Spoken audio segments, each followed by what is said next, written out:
The moon had no name in any living database. That was the first thing Captain Dara Osei noticed when the Meridian dropped out of slipspace and her navigation system returned a blank where a designation should have been. She'd spent 14 years in the hegemony fleet. Every rock, every moon, every frozen chunk of ice in the outer systems had a catalog number. This one had nothing, as if someone had reached into the galactic registry and quietly pulled it out. "Captain." Her science officer, Priya, spoke carefully in the way she always did when something frightened her. "I'm reading a structure beneath the surface. Not natural. It's enormous." "How enormous?" "It covers approximately 60% of the moon's interior." Dara stood from her command chair. "That's not a structure. That's the moon." "Yes, ma'am. I think that's rather the point." She was still processing that when the proximity alarm screamed.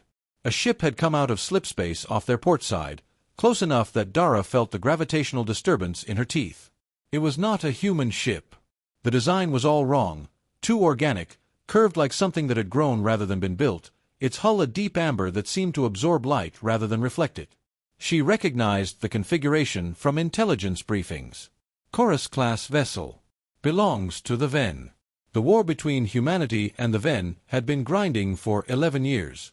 40 billion dead, give or take, depending on which side's numbers you believed. Nobody believed either side's numbers. "Weapons?" she asked. "Charging," said her tactical officer. Then, after a pause, "There's our two." The comm crackled.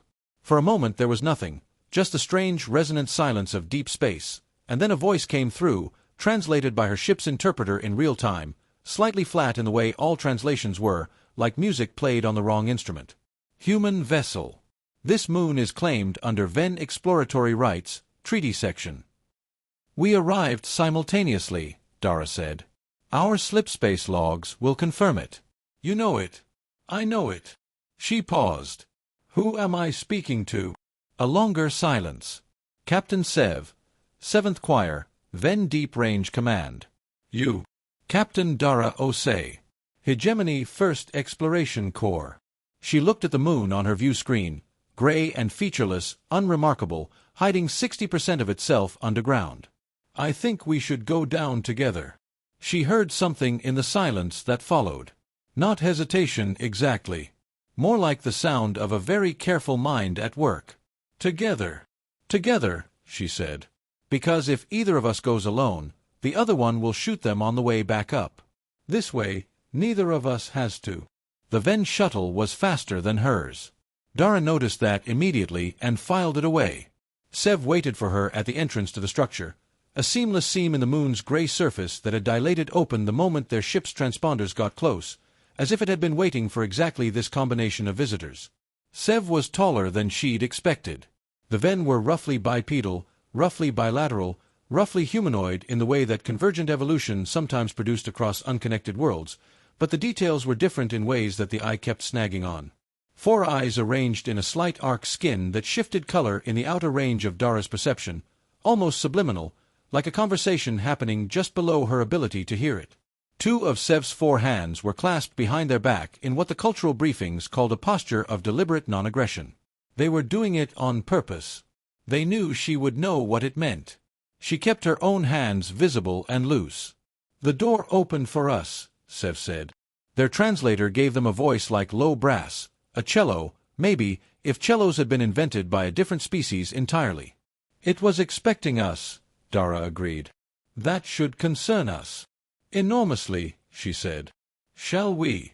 The corridor descended at a shallow angle for approximately 2 kilometers before opening into something that Dara's mind refused, at first, to properly process. Pods. Row upon row upon row, stretching away in every direction until they became a texture, a pattern, a kind of visual static. Each pod was roughly 2 meters long and slightly translucent, and inside each one, if you pressed close, you could see. "Soldiers," Sev said. "Human soldiers." Armor she didn't recognize, from a civilization that had been dust for 2,000 years, but the bodies inside were unmistakably human. And there, she turned, and in the adjacent rows, equally unmistakable Ven. Human and Ven, alternating. Interleaved. packed into this moon's hollow bones in numbers that made her feel, suddenly, like something very small standing in a very old place. 10 million, Priya said over the comm, her voice hushed. I'm reading approximately 10 million life signs. Suspended animation. Metabolic rate is, she faltered. They're not dead. After 2,000 years, they are not dead. Dara walked slowly between two rows, running her hand along the pod surfaces. The material was warm beneath her fingers. Not machine warm. Something else. These civilizations destroyed each other, Sev said from behind her. My people's histories call them the antecedents. Yours. The founders, sometimes. Mostly they're a gap in the record. Dara stopped at a pod.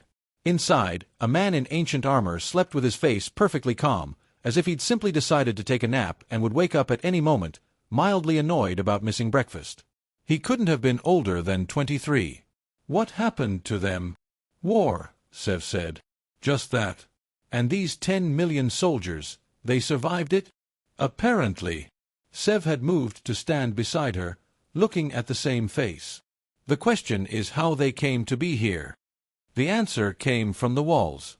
It started as a vibration, not sound exactly, more like the moon itself clearing its throat, and then panels along the corridor illuminated, and information began to scroll in two languages simultaneously. Ancient human script down the left side, ancient Ven down the right. Their translators struggled and then caught up, and Dara and Sev stood in the blue-white light and read. The war had gone the way all wars eventually go. Escalation. Atrocity. Counter-atrocity. The ancient humans and the ancient Ven had been tearing each other apart for a generation by the time a group of senior officers, not politicians, not generals, but the people who had actually been asked to do the killing, had made a decision.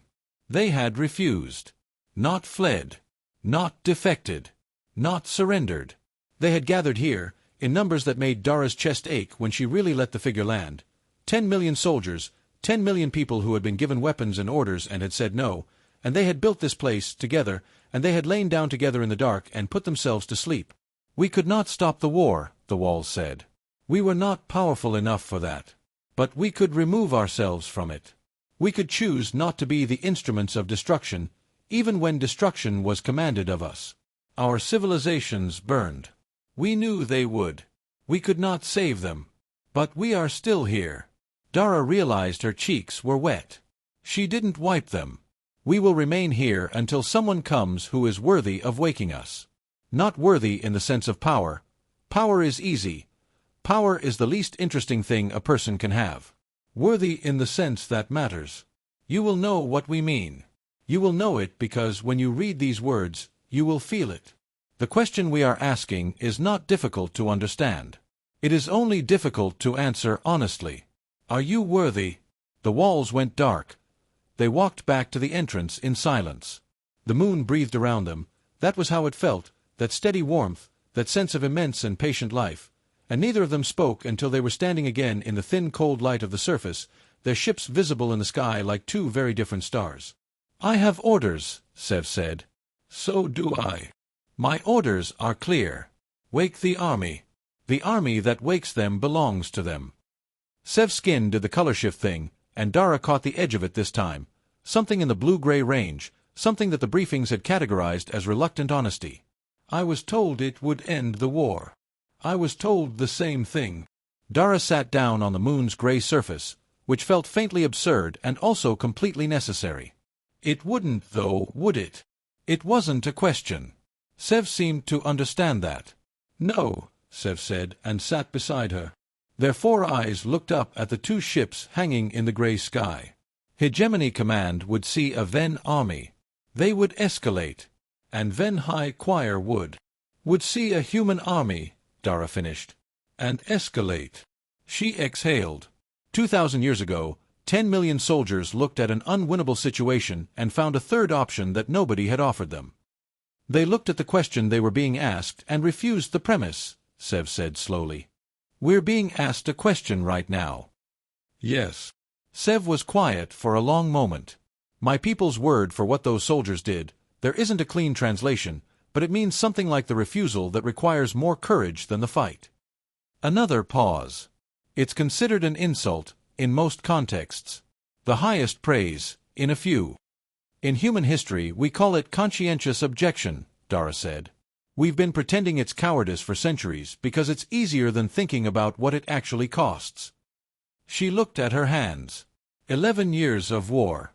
The faces she'd stopped letting herself count. They weren't cowards. They were just, they could see further than the next engagement. They could see that the question being asked was wrong, Sev said. And they found the courage to say so.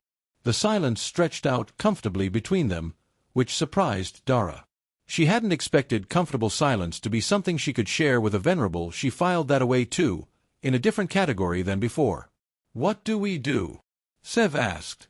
And here was the thing. Here was the thing that Dara had been circling since she'd read those words on the glowing wall, since she'd felt the answer forming in her before her mind had caught up to it. She already knew. She suspected Sev did too. We go back inside, she said.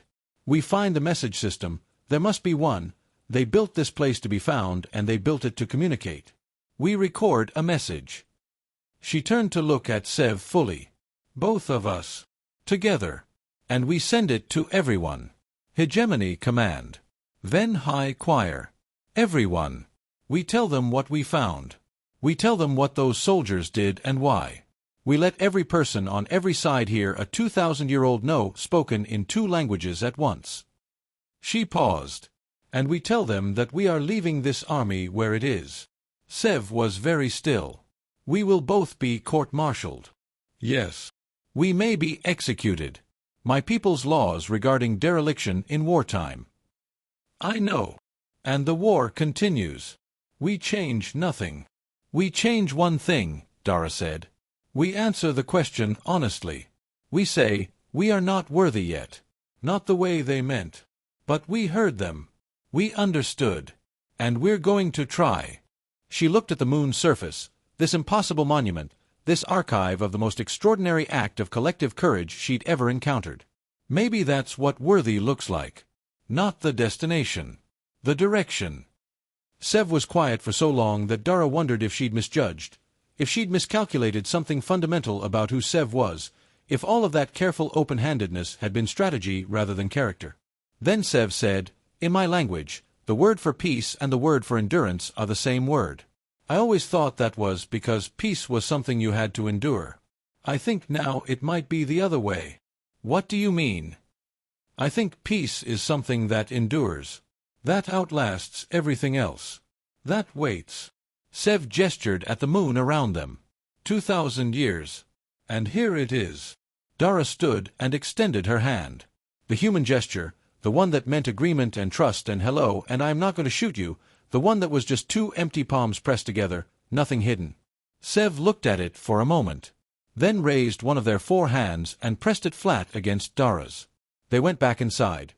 This is Captain Dara Osei, Hegemony 1st Exploration Corps, and Captain Sev of the 7th Choir, Ven Deep Range Command, transmitting from a location we are choosing not to disclose. We have found something. We are not going to tell you how to find it, because we do not trust what you would do with it. We're sorry for that. We hope to be wrong. What we're going to tell you is what it means. 2,000 years ago, 10 million soldiers were given a choice between obedience and conscience. History says they disappeared. That's technically accurate. What history left out is what they chose, and why, and the message they left for whoever came after. They left it for us. We think they left it for you too. The message is this: the greatest act of war is sometimes refusal. The greatest army is sometimes the one that puts down its weapons and waits for the world to become worthy of them. We don't know if the world is worthy yet. We don't think it is. But we think it could be. We're choosing to act as if it could be. We understand the consequences of that choice. We've chosen anyway. The soldiers sleep. They'll keep sleeping until someone answers the question correctly. We're not sure what correctly looks like.